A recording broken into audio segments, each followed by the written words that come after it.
Hi, my name is Sierra Bitsy. I'm currently a instructional paraprofessional at Istone Elementary in Fort Collins, and I'm going to be starting my first teaching job as a fourth grade teacher at Linton Elementary School this fall, so I'm super excited about that.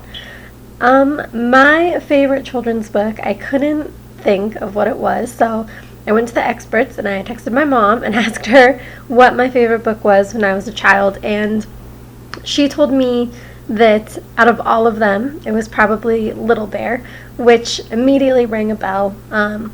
I don't exactly know why it was my favorite. I went back and I looked at it again, and I think that something that probably really resonated with me at the time, as you know, probably a 3 or 4 year old, was that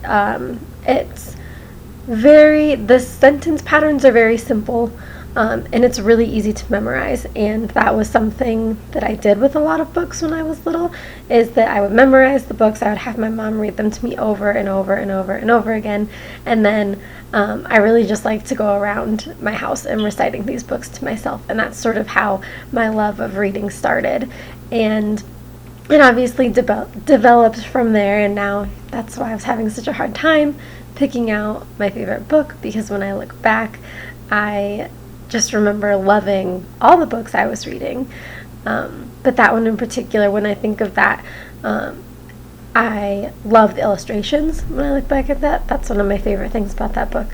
And I just get this like warm fuzzy feeling inside whenever I read it, because it just brings back all of these memories of me reading with my mom, because it was one of those books that I had her repeat multiple times. And so I think that for me, reading is really connected to those memories with people who I love and I care about, and that's something that I strive to do as an educator, is to be able to find a book for each individual child where they have that emotional connection to it, and when they see that book later, they not only remember the book, but they remember a specific feeling or a specific memory that goes along with when they were reading that, because I think that just ties reading so much more to positive emotions like love and family and relationships. And so I'm really excited to take this class and to go back and look at more of those childhood favorites, and hopefully have some more good memories along the way.